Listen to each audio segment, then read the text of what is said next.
When do you see RCEP being concluded, and where are some of the problem areas?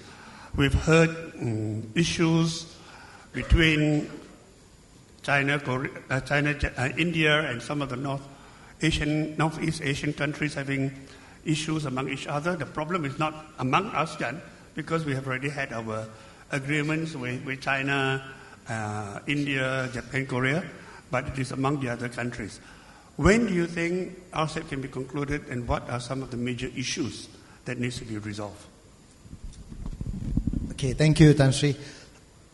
As between China and India, I think it is more geographical as well as historical.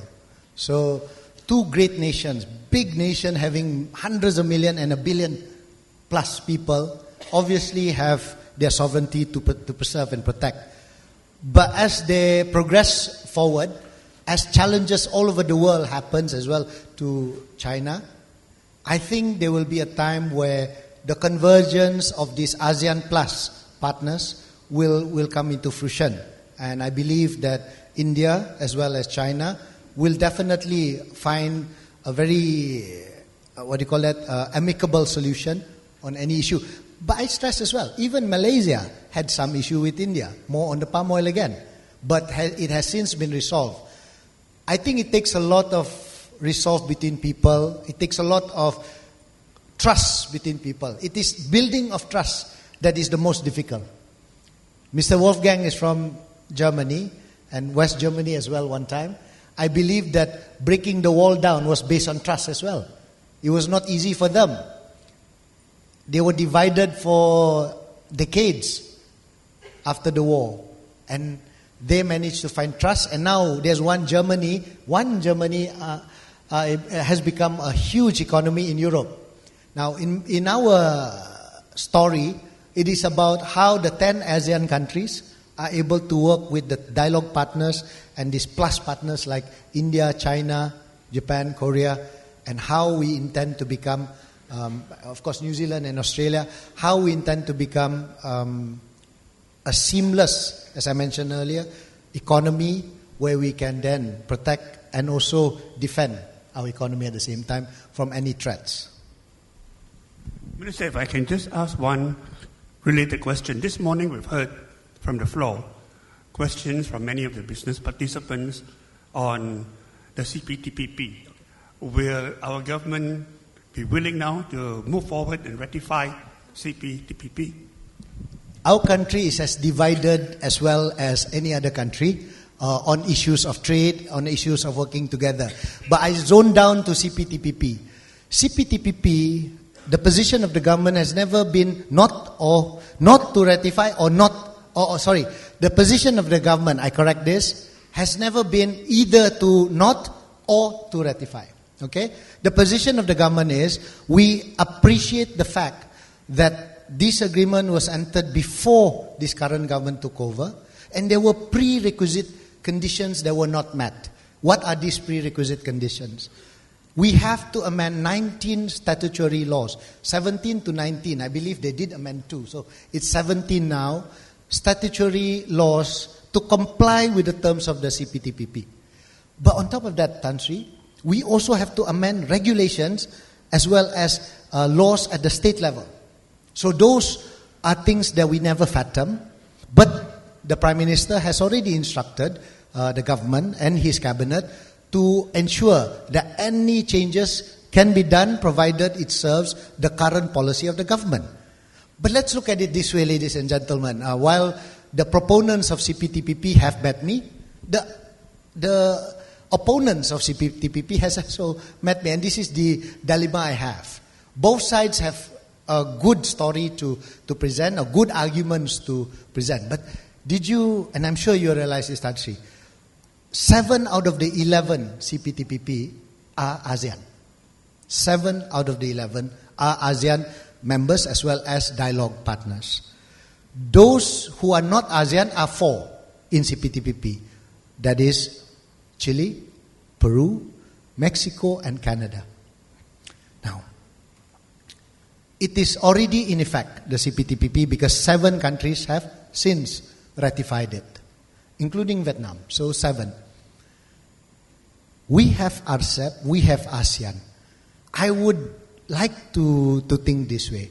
The 7 ASEAN members in the CPTPP, as opposed to the 4 who are not ASEAN members, and will never dishonor the ASEAN agreement. I'm very certain they will not. So if there are any shortcomings between Malaysia's non-ratification as yet, doesn't mean we will not ratify, but as yet, the 7 are there already in place, which have standing multilateral under ASEAN with us. So we must trust our partners who are ASEAN in CPTPP. But at the same time, did we actually realize this? Philippines, Indonesia, Thailand are not members of the CPTPP. And they are our immediate neighbors. Brunei, who is a signatory to CPTPP, has not even ratified as well. Why? Why did they not join the CPTPP? Maybe they're interested. Maybe they want to go in. China may want to go in. But while the government of Malaysia is assimilating into that agreement and working around it, why don't we ensure that RCEP gets on its way? Why don't we ensure that the ASEAN agreement that we have becomes more stronger and more up to times and even to that high standard that CPTP allegedly has? So our position in this government is we never said we will not ratify, nor did we say we will ratify. Our position is let the Prime Minister make the final say. Thank you. Thank you. We have 2 very short questions here. Tan Sri Yang Pokong and then a young man at the back. Tan Sri. Thank you, Mr. Mike. Young Muhammad Menteri, we are so glad to hear you say that you are pushing very hard for these free trade agreements, whether it's RCEP or CPTPP. I think it's no doubt that among the business community, as we see so many headwinds, the more FTAs that you can sign up as METI, the better the chances for us. And I know there's also people who say, why do we still need this CPTPP, whereas the previous TPP with America is almost twice as big as this current one. But even though it is half in size, you've quite rightly pointed out, some of them are already our FTA partners. And in the FTA partners, we will continue to trade. But the other 3, Canada, Mexico, and Peru, their GDP is 10 times bigger than us. So even without the 7, which we already have trading, the additional 3 countries with 10 times our GDP is very interesting to us. In addition, even our existing dialogue or FTA partners, like for example Japan, we export with the F3 free trade agreement, our plywood, for example, wooden products, still attract only 6 to 10% going to Japan. But under the CPTPP, it is duty-free. So there are subjects like this which will be of benefit to us. And if some possible, we had a lot of worries in the past few years when negotiating. For example, will the ISDS be very bad for us? But even the ISDS now, because many countries were very afraid of the American companies coming to sue us and bringing us to the cleaners, that already has been watered down. It's extremely difficult for companies to raise ISDS against us. And then our government procurement, which we were very afraid of, we have a very high ceiling, as you know, Minister, 315 million ringgit before a foreign contractor can compete. So all these are in place, and we would like you as the Minister, I'm sure you are faced with 2 sides, right? We would just like to add one element to it. In trade, it is not countries trading with countries. It is not economists, academicians trading with each other. It is businessmen. So I hope that when you evaluate all the arguments, please give weightage to the businessmen who would want to trade. And when they see an opportunity where it's duty-free, they are that much more enabled. Because I mentioned before, we had this GSP preferences with Europe. But in 2014, Europe regarded Malaysia as a, advanced economy. Therefore, they took away the 6% or 10%. And a lot of manufacturers were manufacturing to Europe, sending to Europe.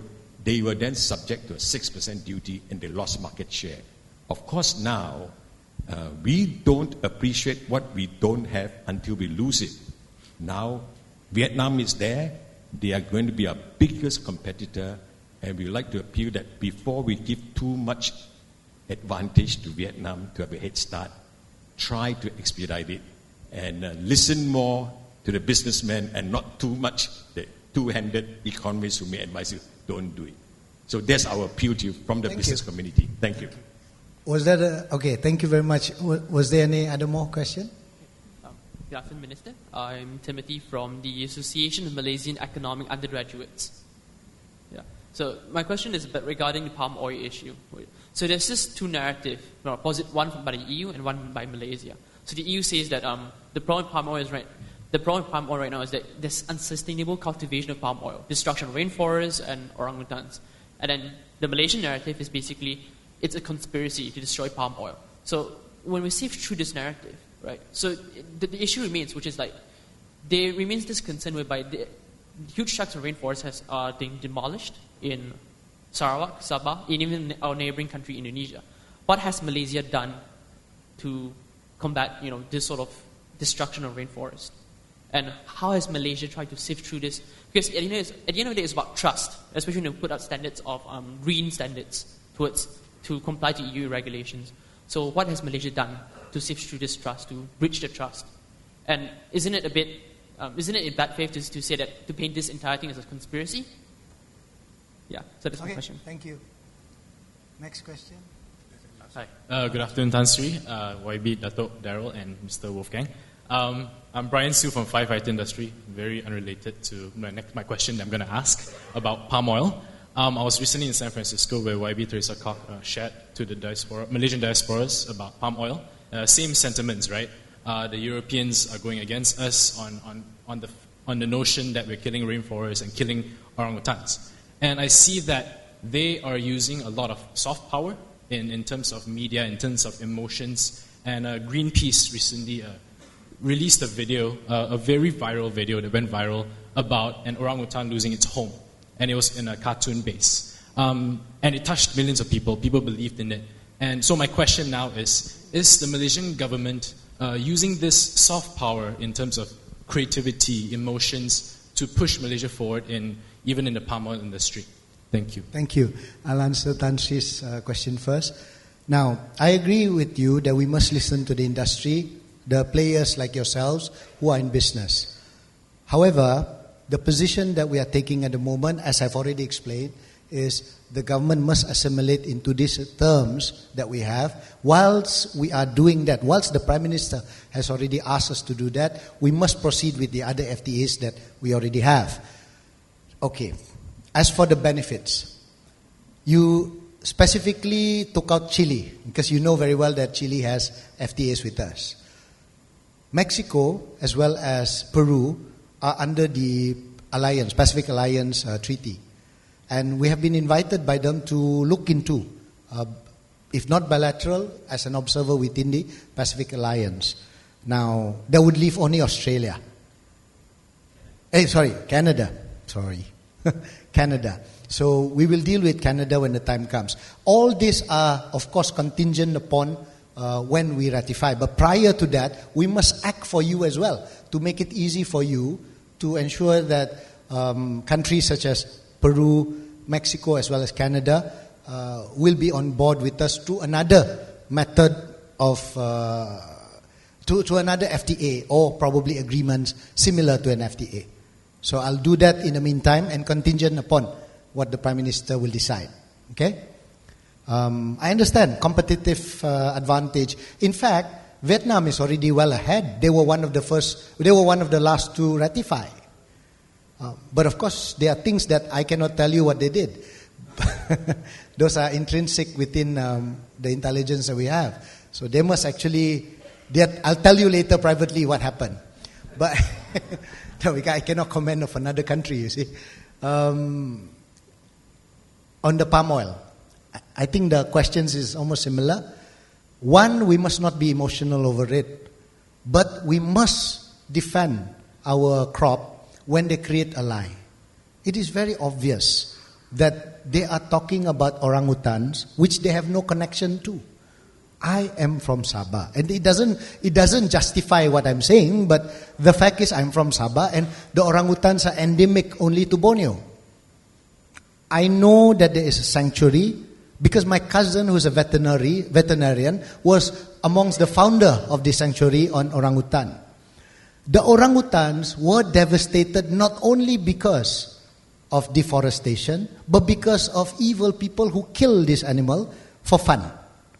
Not only the orangutan, but many other animals, many other ecosystem within the biomass or the life in the forest in Sabah and Sarawak. But they specifically targeted palm oil and orangutan as the excuse for not supporting our palm oil industry. I think that is wrong, and that is a very systematic plan, if I use the word that you mentioned just now, conspiracy to protect their own industry. I don't mind competition. In fact, competition is the right way in any business. But don't lie. The minute you lie, you have punished a nation by bringing a herd of people who believe in that lie. And that is wrong. But they can say our product is they can say our product is of less standard than probably their product. I don't mind, that's fine. Then it's up to the people at the downstream to show and negate or contend or put against them an argument over the quality of their product. In fact, those palm oil industry players should now campaign, help the government as well, help Teresa Kok to campaign soft or hard. We must become hard. I mean, I always do things softly. That's the problem. People say, you don't like to fight. I don't like to fight because I don't like to make enemies. But when it comes to a lie, a blatant lie, I think we need to approach it differently now. And Teresa Kok is doing very well. The only problem is we need every Malaysian on board with us, even though this may not be your industry. It is our crop. It is a Malaysian crop. The Indonesians are handling it differently. But always remember, the Indonesians have enough numbers to buy their own crop.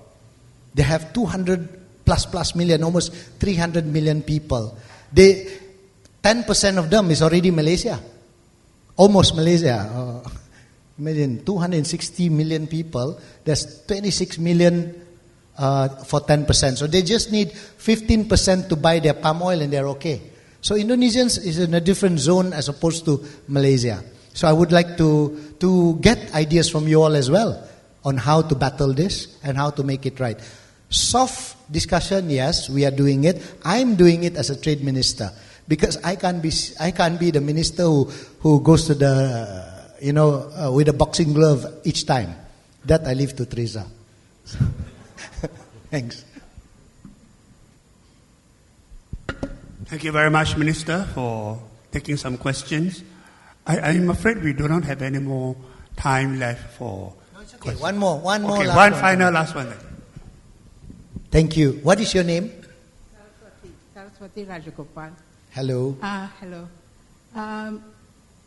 Minister, you just said that you had come back from Davos. And you will see a growing trend in protectionism throughout the world. Yeah. Many of the countries are becoming very protectionist, especially the policemen of the world, that is US, of course matched by other big powers. Palm oil, a couple of years ago, we faced a similar problem. And we considered it a non-tariff barrier, actually. Although World Trade Organization prevents such practices, both tariff barriers and non-tariff barriers, but many countries in recent times seem to be using a lot of NTBs to try to prevent imports from other countries to protect their own trade. I was wondering whether, rather than Malaysia taking it by itself, the palm oil issue, what about joining ASEAN, the other members of ASEAN, especially Indonesia, going on a collective regional basis to bargain with the European community, because we'll have a bigger say, because we are also buying a lot of products from them. So it's interdependent kind of trade. So why not may have a better bargaining power if we go collectively as a regional power and negotiate with them. Thank you. Thank you. Can I just confirm that that is happening at the moment, where the Minister of Primary Industry as well as a counterpart in Indonesia are working on this. Can I also stress that Thailand as well is now a member of CPOPC. So Thailand will get on board with CPOPC, Malaysia, Indonesia, and of course them, and a little bit of the Philippines, because I was told that President Duterte had actually mentioned that they are looking into palm oil as well, more so into the southern side of Philippines. So there are a lot of countries that are growing into palm oil. You know, Vietnam, I was talking to their minister equivalent, our counterpart, also mentioned to me that they are looking into palm oil.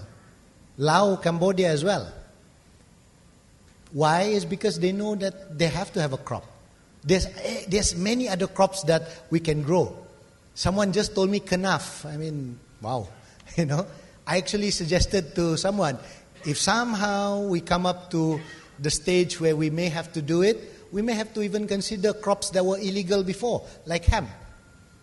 Because it produces sustainable fabrics. It produces strong materials on car dashboards and what have you. But that is subject to our laws.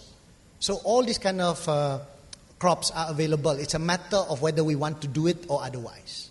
So yes, I can confirm that the Indonesian government as well as the Malaysian government are together in this, and CPOPC, the crude palm oil organization, is working on it, and they have since extended their position paper to the relevant countries in Europe.